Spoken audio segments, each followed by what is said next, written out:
Salut tout le monde et bienvenue pour l'actu politique. Alors la semaine dernière, je vous parlais du remaniement qui sert principalement à faire un coup de com' et à essayer de sortir Macron de l'ornière par rapport à l'année 2023 où il y a eu la réforme des retraites impopulaire, où il y a eu la loi immigration, où il y a eu le meurtre de Naël sans aucune réaction politique à la hauteur de ce qui s'est passé et où il y a eu la manière de réagir vis-à-vis du conflit israélo-palestinien. Bref, l'année 2023 pour Macron, c'était vraiment une année catastrophique. Donc ce nouveau gouvernement avait pour objectif de sortir Macron des polémiques sur l'année 2023 et de proposer une sorte de nouveau départ avec ce ministre le plus jeune, ce premier ministre le plus jeune de la Ve République, avec Rachida Dati qui entre au gouvernement. Enfin bref, ils ont essayé de faire un coup de com' général pour essayer de faire oublier cette année 2023. Sauf que patatras, Amélie Oudéa-Castéra.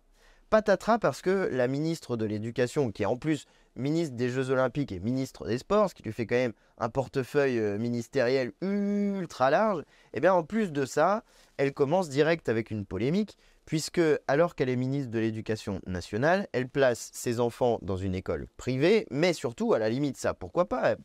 On peut dire que les gens ont le droit de placer leurs enfants à l'école privée, c'est des choix parentaux, personnels, et les gens font les choix qu'ils veulent, mais le problème, c'est que la ministre raconte n'importe quoi et ment sans arrêt sur les raisons qui l'ont poussé à mettre ses enfants dans une école privée, puis en plus une école privée bien bourgeoise et bien réac. Donc ça c'est aussi un autre problème, mais passons sur cette partie-là du sujet. Non, ce qui est intéressant, c'est que la ministre, sur ce sujet, elle a menti, puisqu'elle a dit qu'elle avait placé ses enfants en école privée à cause d'un paquet d'heures non remplacées dans l'école publique qui était celle où normalement elle devait mettre ses enfants, qui est l'école Littré. Alors sauf que le problème c'est que cette école publique où elle aurait dû mettre ses enfants, c'est aussi une école publique assez privilégiée dans laquelle il n'y a pas de problème de non-remplacement des enseignants.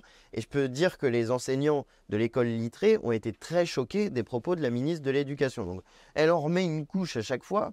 Et elle n'arrête pas de faire polémique sur polémique. L'autre fois, elle avait dit qu'elle allait rencontrer les syndicats de l'école. Patatras, elle arrive en retard. Et qu'est-ce qu'elle donne comme raison? Ah bah désolé, je suis en retard à cause des Jeux Olympiques. Bonjour l'excuse, ça donne bien la preuve qu'elle ne peut pas faire et ministre des Jeux Olympiques et ministre de l'Éducation et que c'est pas possible, que c'est trop et qu'il faut bien un ministre de l'Éducation ou une ministre de l'Éducation dédiée parce que c'est une tâche très importante qui ne peut pas souffrir du fait qu'on fait plusieurs choses en même temps. Donc pour ce qui est du coup de com' de M. Macron qui visait à tout changer, à faire cette espèce de nouveau départ qui servait, on va pas se mentir, ça sert juste pour les élections européennes. Le truc de Macron, c'est d'essayer de faire oublier son année 2023 pour que en 2024, le 9 juin, il y a des élections européennes auxquelles tout le monde peut participer. Et donc lui, ce qu'il veut, c'est qu'on ait fait oublier d'ici là son bilan de 2023 pour que le 9 juin, son parti se prenne pas trop une grosse tôle électorale. Ils savent qu'ils vont se prendre une tôle, mais ils voudraient limiter la casse.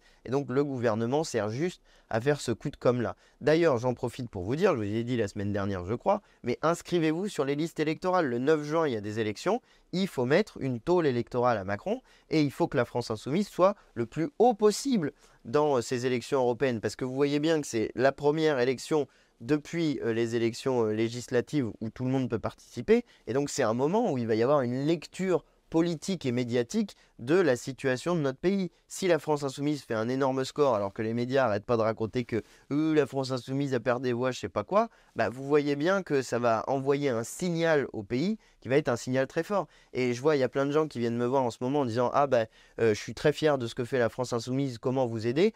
Aidez-nous en vous inscrivant sur les listes électorales. Ça prend 5 minutes, ça peut se faire sur Internet dans la plupart des villes. Donc inscrivez-vous sur les listes électorales. Je vous mets le lien en commentaire épinglé de la vidéo. Comme ça, vous nous aidez. Vous nous aidez à faire un bon score aux élections européennes le 9 juin. Donc si vous voulez aider la France Insoumise, c'est ça qu'il faut faire. Inscrivez-vous, inscrivez vos potes, dites à vos amis de s'inscrire, parce que c'est les plus jeunes qui sont le moins inscrits ou qui sont mal inscrits. C'est-à-dire, si vous êtes étudiant par exemple, vous votez dans votre ville de naissance la plupart du temps. Vous n'allez pas faire 200, 300, 400, 800 km parfois pour aller voter. On le sait bien. Donc faites votre changement d'adresse, comme ça vous pourrez voter dans la ville où vous faites vos études. C'est hyper important. Je vous demande vraiment de le faire. Si vous croyez un peu à ce que nous vous disons, faites-le. C'est ultra, ultra important. Bon, ça c'est pour la politique politicienne. Mais il y a des sujets vraiment sérieux. Le plus sérieux d'entre eux, à mon avis, c'est le froid. Parce que depuis le début de la vague de froid, il y a 3 personnes qui sont décédés dans notre pays. Et ce que je veux vous dire, c'est que ça pourrait être évité. C'est ça qui est dramatique dans cette situation. De même que les 2000 morts de la rue qu'il y a chaque année, tout ça pourrait être évité. Comment? Eh bien, en faisant en sorte que les plus riches partagent la richesse. Enfin, je veux dire, là, on a des chiffres qui sont en train de sortir, qui sont, mais dégueulasses. Les milliardaires de notre pays se sont encore enrichis. Ils ont encore vu leur richesse progresser dans un moment où tous les autres ont vu leur richesse diminuer, où on a eu une perte de pouvoir d'achat, évidemment à cause de l'inflation, mais je n'ai pas besoin de vous le dire pour que vous en soyez conscient. Vous voyez bien, vous, commencez dans votre vie, que l'essence coûte plus cher, que la bouffe coûte plus cher, que le loyer coûte plus cher, que l'énergie coûte plus cher, bref, que tout coûte plus cher. Mais à la fin des fins, quand les choses coûtent plus cher, ceux qui sont de l'autre côté du prix, c'est-à-dire ceux qui fixent le prix, bah alors eux, ils s'en mettent plein les poches. Parce que si c'est plus cher pour vous dans le portefeuille au moment de payer, bah, y a quelqu'un derrière qui s'en met plus dans sa poche à lui. D'accord? Et ben en l'occurrence, c'est les milliardaires qui se sont gavés comme jamais dans cette période-là. Dans l'année 2023, c'était un record. Et il y a vraiment un côté honteux dans tout ça. Je crois que je vous l'ai dit la semaine dernière, je vous rappelais cette phrase de la semaine dernière, j'en suis pas sûr, mais au cas où je vous le dis. Robespierre, qui est l'inventeur de notre devise nationale liberté, égalité, fraternité, disait « Nul ne peut entasser des monceaux de blé à côté de son semblable qui meurt de faim ». Et bien là, justement, on est dans cette situation-là. Il y a des gens qui entassent des monceaux de blé, et alors là, pour le coup, c'est du fric dont on parle, hein, c'est de l'argent. Ils entassent des monceaux d'argent à côté de leurs semblables qui meurent de froid ou de faim ou de soif. D'accord? Donc ça, c'est pas tolérable. Et c'est particulièrement pas tolérable dans un pays comme la République française qui, justement, fait de l'égalité et de la fraternité sa devise. D'accord? Donc, la solidarité nationale, c'est quelque chose qui, normalement, fait partie du cœur même de ce qu'on est comme Français. Et si on ne respecte pas ça, enfin, du moins, si les milliardaires ne respectent pas ça, alors ils se placent d'une certaine manière à l'écart vis-à-vis de la République française. Ceux qui sont dans des logiques séparatistes, puisqu'on n'arrête pas de nous sortir ce mot-là, c'est certainement pas les gens qui sont dans le froid dans la rue, ça certainement pas. Ceux qui sont dans une logique séparatiste, ce sont les ultra-riches, ce sont les milliardaires, qui eux essayent de payer toujours moins d'impôts pour participer toujours moins à la solidarité nationale et qui même se font des quartiers à eux, des quartiers de Bourges, des ghettos de riches d'une certaine manière.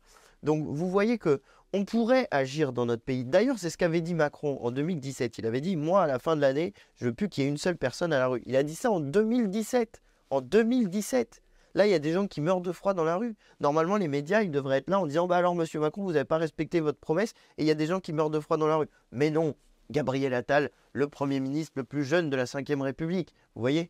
Donc, c'est insupportable, en fait, d'avoir cette ambiance où il y a d'un côté des gens qui meurent à cause de leur pauvreté, c'est ça qui se passe, ils meurent à cause de leur pauvreté, et ils ne sont pas responsables de leur pauvreté, contrairement à ce que dit M. Macron, et de l'autre, des gens qui se gavent, et puis cette espèce d'ambiance médiatique de « oh là là, regardez un papillon, oh là là, regardez un oiseau », enfin, n'importe quoi qui passe est bon pour faire diversion, pour parler d'autre chose que des sujets sérieux. Le troisième sujet dont je veux absolument vous parler, c'est la question de l'augmentation des prix de l'électricité. Ça, c'est ultra important.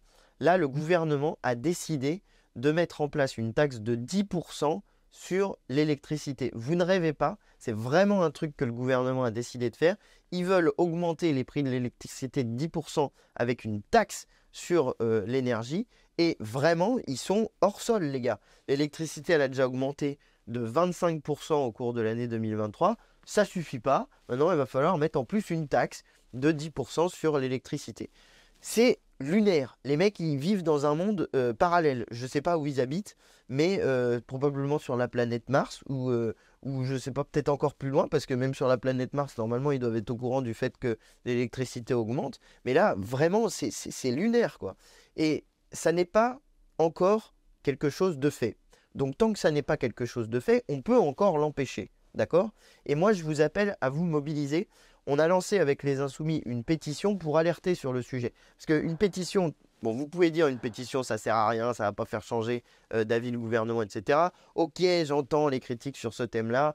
Et c'est vrai que les pétitions, d'une manière générale, il y a plein de fois où ça ne fait pas changer les choses. Mais imaginez une pétition qui serait signée par 100 000, 200 000, 300 000, 1 million de personnes. Je vous ai dit tout à l'heure, le gouvernement, le nouveau gouvernement, il est là pour faire diversion pour les élections européennes. Ben justement, faites-leur pression sur ce thème-là. Faites-leur pression en disant « Nous, on signe une pétition de la France Insoumise pour demander à ce que l'électricité n'augmente pas de 10% dans le prochain mois. Et vous verrez qu'il y en a qui vont peut-être réfléchir à un moment donné dans l'état-major de la Macronie et qui vont se dire, oula, la pétition lancée par les Insoumis, là, il y a du monde dessus. C'est inquiétant ça pour la suite. C'est inquiétant pour les élections européennes. Vous voyez, c'est le genre de truc, si vous inquiétez le pouvoir qui est en place, vous vous donnez les moyens de faire en sorte que ce pouvoir cède. Ça marche que comme ça, c'est des rapports de force, la politique. Et justement, une pétition comme celle-ci, lancée par un mouvement comme le nôtre, c'est une mise en place d'un rapport de force. Et c'est comme ça qu'il faut que vous la voyez.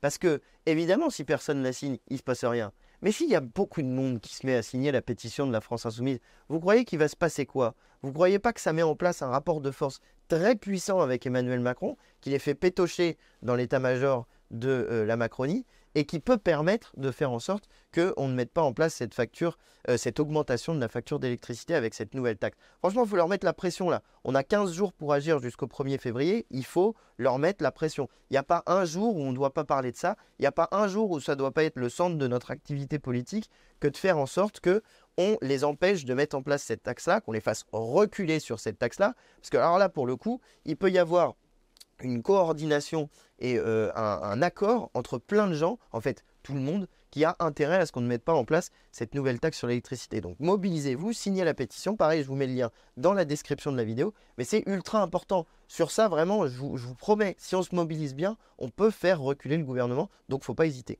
Autre sujet dont je veux vous parler avant de finir cette vidéo, c'est la loi immigration. Parce qu'avec le coup de com' d'Emmanuel Macron et son Premier ministre, le plus jeune de la 5e République, je ne vais pas faire les clins d'œil, mais avec ça, on ne parle plus du sujet qui était le sujet de la fin de l'année, à savoir la loi immigration. Or, cette loi immigration, eh bien, tout n'est pas encore joué sur le sujet. Il y a eu une mobilisation ce 14 janvier qui était lancée par des organisations qui militent sur le sujet des droits, notamment pour les travailleurs sans papier. Et puis, il y a ce dimanche 21 janvier des manifestations dans tout le pays contre cette loi immigration. Pourquoi ce dimanche? Eh bien parce que le 26 janvier, si je ne dis pas de bêtises, je crois que c'est cette date-là, mais il faudrait qu'on vérifie, il y a la décision du Conseil constitutionnel sur cette loi immigration. Or, il y a plein de choses qui vont contre l'idée de la Constitution, contre la lettre de la Constitution française, c'est-à-dire contre les principes de la Constitution.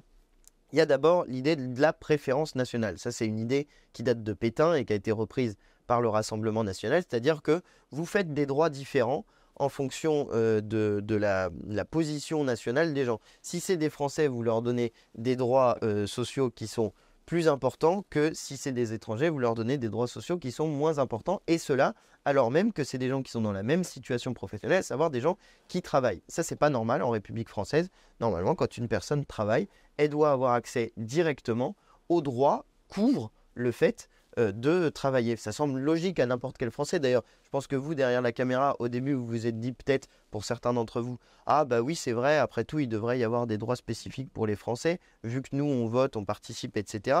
Mais des droits différents pour les autres. Et quand je vous le dis, ben, c'est des gens qui bossent, qui cotisent, qui devraient avoir le droit au même droit, vous vous dites, ah bah oui, c'est juste. Dans le pays de la République française, quand tu travailles, eh ben, tu dois avoir droit au droit, justement, couvre le fait que tu travailles. Ça, c'est le premier truc qui n'est pas normal pour la République française. Le deuxième truc qui n'est pas normal, c'est qu'ils ont mis en place la déchéance de nationalité. Alors ça, c'est sur un cas très spécifique. Et quand je vais vous dire le cas, vous allez me dire, bah pareil, vous allez me dire, bah après tout, c'est normal. Mais c'est ça qui est difficile dans la bataille qu'on doit mener contre les idées d'extrême droite. C'est que les idées d'extrême droite ont souvent une force d'évidence, parce qu'à force d'être répétées et rabâchées, elles finissent par être là, comme ça, dans l'air du temps et dans l'esprit du temps. Mais en réalité, quand vous allez creuser, vous vous rendez compte que tout ça est très mauvais et ouvre des portes qui sont des portes extrêmement dangereuses. Donc je vous explique sur quoi ils ont mis la déchéance de nationalité. Si quelqu'un qui a été naturalisé français, c'est-à-dire un étranger qui est devenu français, tue un policier ou un gendarme et est jugé, condamné pour avoir tué ce policier ou ce gendarme, alors il peut être déchu de sa nationalité française. Vous allez me dire, normal, c'est quand même un peu spécial comme situation. Et d'ailleurs, ça concerne absolument personne. Donc, vous ne faites pas d'illusions sur le sujet, ça concerne absolument personne. Et après tout, pourquoi pas la déchéance de nationalité dans ce type de situation? Oui, sauf que Et c'est là que justement, on vient dans pourquoi ouvrir ce genre de porte est dangereux. Sauf qu'une fois que vous avez mis ça dans la loi, alors vous avez ouvert une possibilité. Et par amendement ou par proposition de loi, eh bien on peut gratter. On peut dire que finalement, c'est pas juste un étranger qui s'est fait naturaliser, que c'est les gens qui ont la double nationalité. Et puis ensuite, on peut dire que c'est pas quand on a tué un policier ou un gendarme, c'est quand on l'a agressé. Et puis ensuite, on diminue d'un cran, c'est pas quand on l'a agressé, c'est quand on l'a insulté. Et puis ensuite, ça diminue d'un cran. Bref, vous voyez, à chaque fois, quand vous ouvrez une porte, quand vous ouvrez une brèche, eh ben, on peut s'engouffrer dans la brèche pour faire qu'à la fin, la situation vient à quelque chose qui, là encore, n'est pas en accord avec ce que dit normalement la République française. Donc, vous voyez pourquoi, sur la base de quelque chose avec quoi on peut se dire après tout, pourquoi pas, et bien à la fin, vous avez juste ouvert une porte qui est une porte extrêmement dangereuse. C'est en quelque sorte la porte sur les enfers que vous avez ouverte, donc il faut vite la refermer parce que c'est très dangereux. Donc ça, c'est le deuxième truc. Et puis le troisième truc, qui est pour moi celui qui me blesse le plus, qui vraiment comme descendant moi-même d'immigrés, je me dis, mais comment des gens, en plus dans les députés du Rassemblement national, il y a des gens qui sont des descendants d'immigrés. Vous irez regarder leur nom de famille. Il y en a plein qui sont d'origine italienne, d'origine espagnole, qui ont cette histoire-là qui fait partie de leur vie. Et dans les gens qui votent Rassemblement national, je le sais, il y a un certain nombre de descendants de Portugais, d'Espagnols, de Polonais, d'Allemands, de Belges, d'Italiens, bref, de gens qui ont fait partie des vagues d'immigration qui ont précédé les vagues d'immigration qui venaient du nord de l'Afrique et de l'Afrique en particulier. Donc réfléchissez bien à ce à quoi vos grands-parents ou vos parents ont eu droit et réfléchissez à ce que vous voulez comme droit pour nos enfants et pour ceux qui viennent à naître sur le sol de la République française. C'est quoi ce principe qui est mis en cause? C'est justement le principe du droit du sol. Ça, c'est dans le programme de Vichy et de Pétain.